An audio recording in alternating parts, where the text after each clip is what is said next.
Hello friends, welcome back to our channel your baby we care. हमारे इस channel पर कई वीडियोस अवेलेबल है related to pregnancy, baby care and delivery. तो आप उन सारे ही वीडियोस को चेकआउट कर सकते हैं एंड आप अपनी journey of motherhood and fatherhood को बहुत ही ज़्यादा स्मूथ बना सकते हैं। आज का हमारा ये वीडियो रिलेटेड टू टॉयज़ है, जिसमें एज ग्रुप 6 to 9 मंथ्स को हम डिस्कस करने वाले हैं। तो इस एज में आपके बेबी को किस तरीके के टॉयज़ देने हैं जिससे उसका बेहतर डेवलपमेंट हो सके, उसके ब्रेन को हम ज़्यादा अच्छे से इंगेज कर सके और उसको काफ़ी सारी एक्टिविटीज़ में इन्वॉल्व कर सके। ऐसे कौन से टॉयज़ हैं, आइए जानते हैं हमारे इस वीडियो में। वीडियो को लाइक करना बिल्कुल ना भूलिएगा अगर आपको ये वीडियो पसंद आता है तो चलिए बिना टाइम वेस्ट किए हम शुरू करते हैं हमारा ये वीडियो।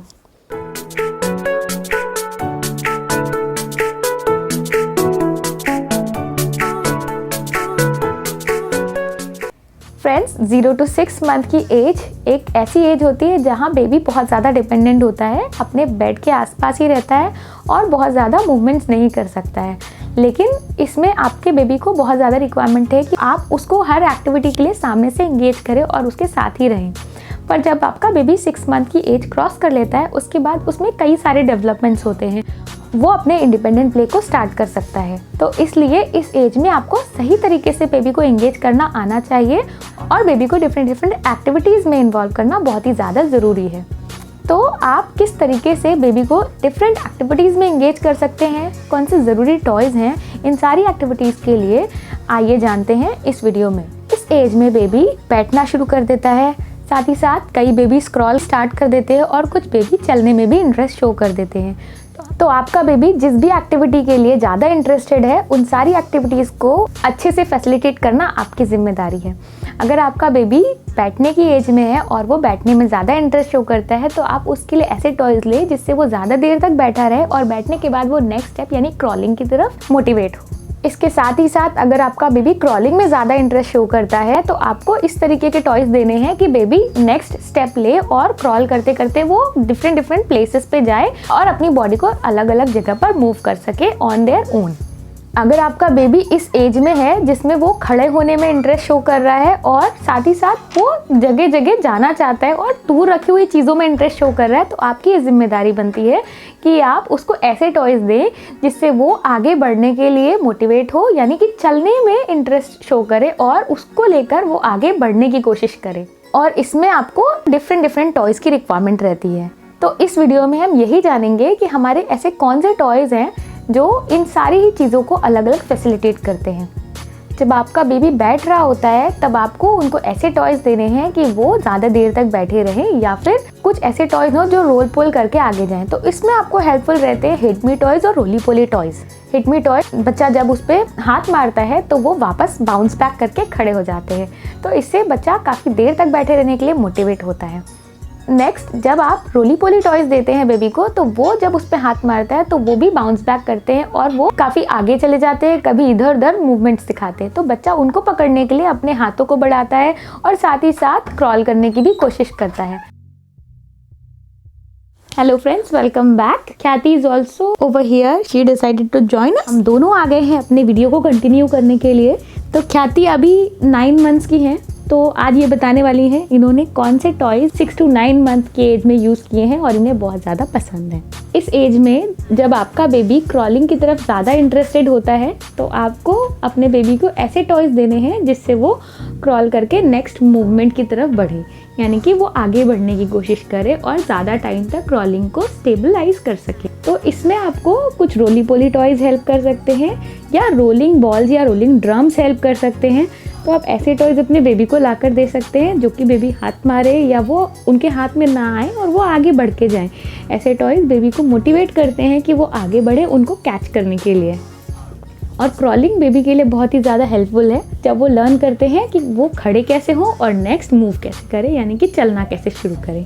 और अगर आपके बेबी को खड़े होने में या चलने में ज़्यादा इंटरेस्ट है, तो आप उनको ऐसे टॉयज़ दे सकते हैं जो कि खड़े होने में, ज़्यादा देर तक खड़े होने में या उनको चलने में हेल्पफुल रहें। इसमें आपकी हेल्प कर सकते हैं कुछ पुश टॉयज़ या वॉकिंग वैगन्स। और इसमें मैं आपको वॉकर्स बिल्कुल भी रेकमेंड नहीं करूँगी, जो ट्रेडिशनल वॉकर्स होते हैं सर्कुलर वाले, क्योंकि वो कई डॉक्टर्स उनको सेफ़ नहीं मानते हैं। और उस पर भी मैं आपको एक डिटेल्ड वीडियो बताऊंगी कि जिसमें हम ये बताएंगे कि आखिर क्या रीजंस हैं जिसकी वजह से ऐसे वॉकर्स बेबीज़ के लिए सजेस्टेड नहीं रहते हैं। उसकी जगह पर आप सिंपल वॉकिंग वैगन्स आते हैं या ट्रायंगुलर टाइप के वॉकर्स आते हैं, वो आप ले सकते हैं, जिसमें बेबी खड़े होकर उसे पुश करता है और वो आगे जाते हैं और इससे बेबी नेक्स्ट स्टेप यानी कि चलने को लेकर मोटिवेटेड होता है और वो चलने लगता है। तो ये सारे ही टॉयज़ आपके बेबी के ग्रॉस मोटर स्किल के लिए बहुत ही ज़्यादा नेसेसरी है। इस टाइम पे आपके बेबी का ब्रेन बहुत ही तेज़ी से एक्टिवेट होता है और उसको इंगेज करना बहुत ही ज़्यादा ज़रूरी है। उसमें आपकी हेल्प करते हैं कुछ ऐसे टॉयज़ जिसमें ब्रेन एक्टिवेट होता है, जैसे कि पजल्स। तो आप इस एज में बेबी को पजल्स इंट्रोड्यूस करा सकते हैं। पजल्स में आप जनरली बेबी को स्टैकिंग पजल्स दे सकते हैं, जिसमें बेबी कैसे एक के ऊपर एक चीज़ें रखता है ये बेबी सीखता है और इससे वो लार्जर और स्मॉलर का कंसेप्ट भी सीखता है। बेबी की ग्रास्पिंग पावर डेवलप होती है और baby hand and eye coordination भी सीखता है। स्टैकिंग में ख्याति का फेवरेट है नेस्टिंग एग और स्टैकिंग रिंग्स। तो ये दोनों मेरी बेबी को बहुत ज़्यादा पसंद है, तो वो काफ़ी टाइम तक लेकर उनके साथ खेल सकती है। और एक तो नेस्टेड एग्स के थ्रू बेबी को ऑब्जेक्ट परमानेंस का भी कंसेप्ट समझ आता है और साथ ही साथ बेबी इन सारे को एक के ऊपर एक हाइट के अकॉर्डिंग या साइज़ के अकॉर्डिंग अरेंज करना भी सीखती है।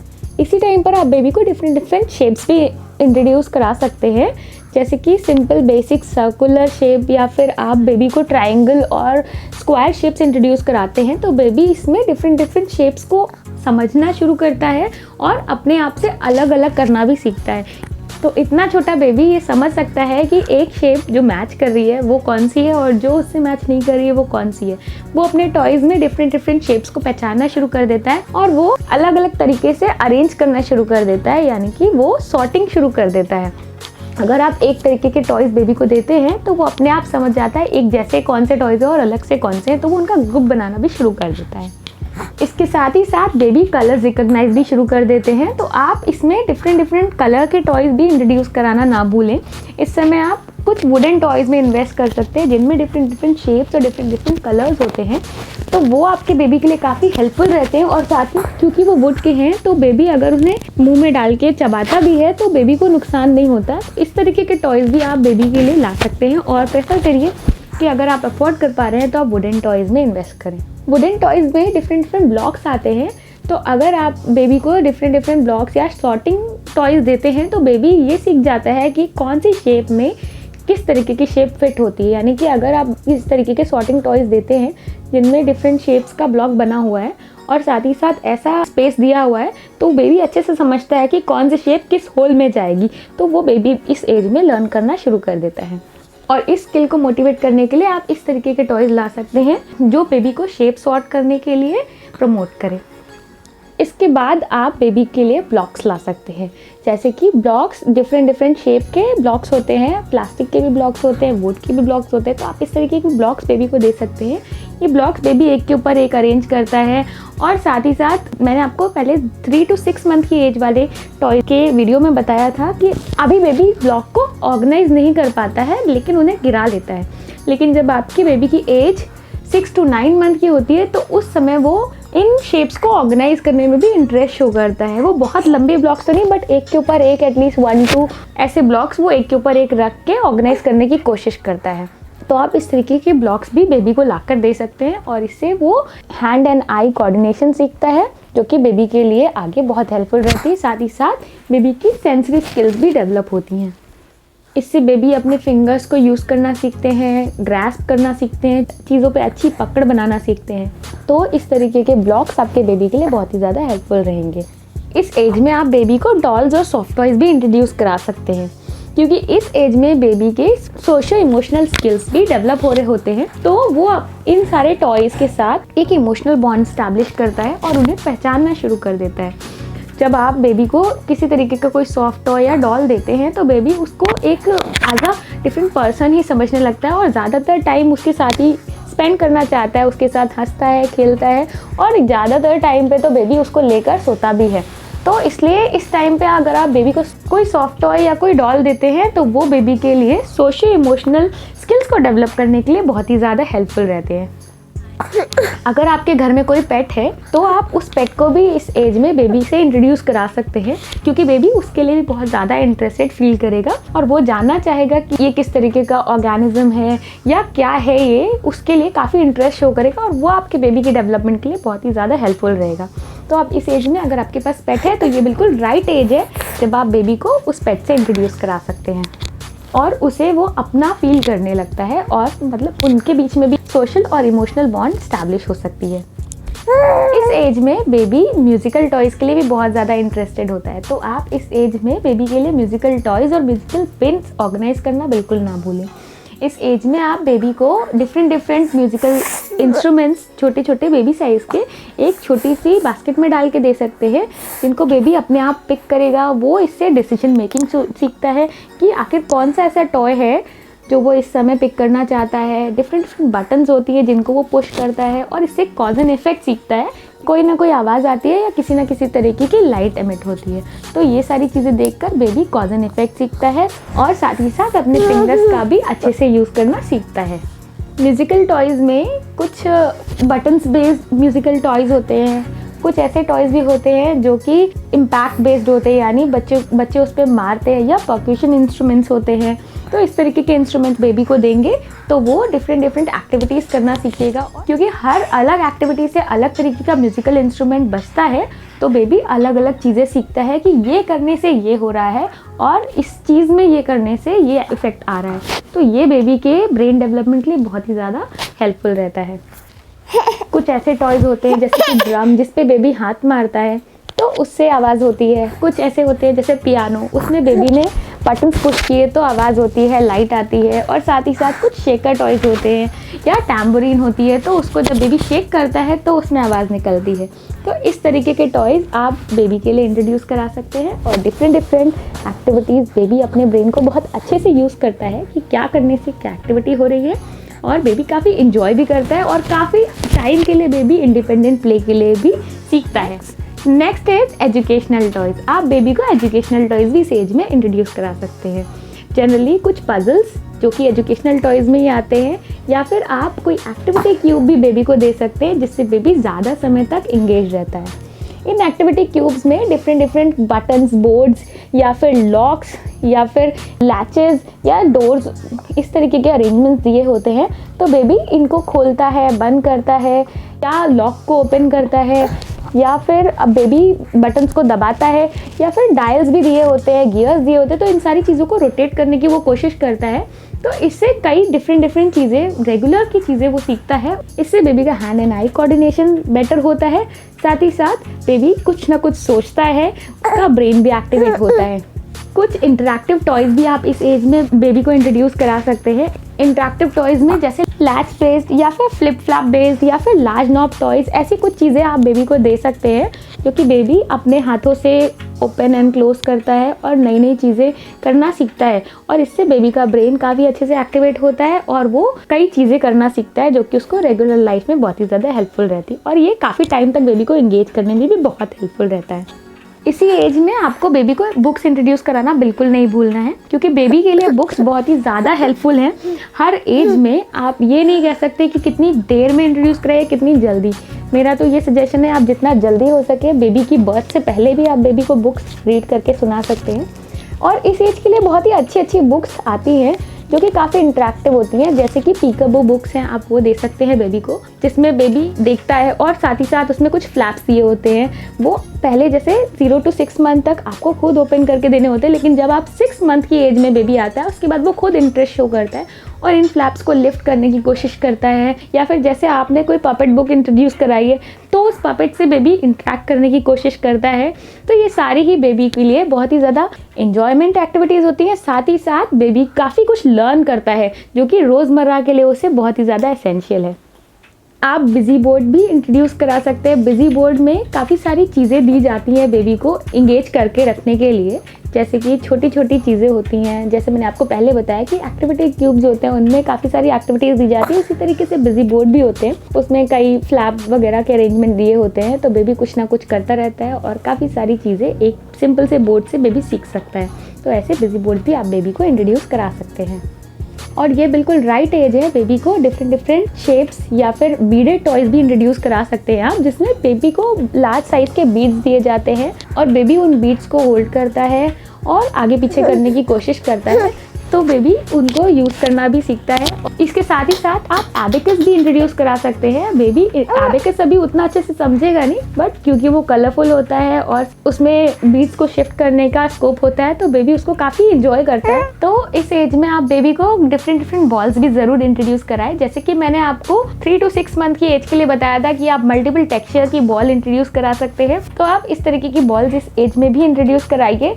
बेबी इस समय बॉल्स को अलग अलग करना सीखता है और वो पहचानता है कि ये बॉल की शेप अलग है, उस बॉल का टेक्सचर अलग है, और वो फील करता है और अपनी चॉइस भी डेवलप कर लेता है।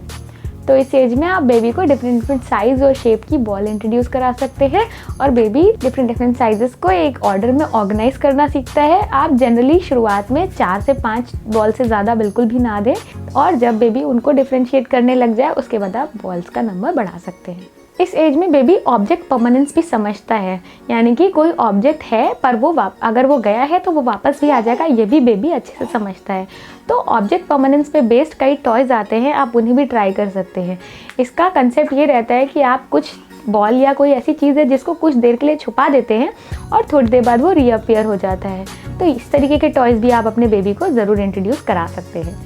और साथ ही साथ आप बेबी के लिए बहुत ही ज़्यादा अच्छा रहता है कि अगर आप उनको कुछ हाउस होल्ड आइटम्स इंट्रोड्यूस कराते हैं, यानी कि कुछ घर की ही चीज़ें जो बिल्कुल बेबी सेफ़ हैं, जैसे प्लास्टिक के स्पून्स या बोल्स या टम्बलर्स आप बेबी को देते हैं, वो भी बेबी को लर्निंग और खेलने के लिए, दोनों ही के लिए बहुत ही ज़्यादा हेल्पफुल रहती है। इससे बेबी रोज़मर्रा की चीज़ें देखता है, सीखता है और कई चीज़ें समझता है।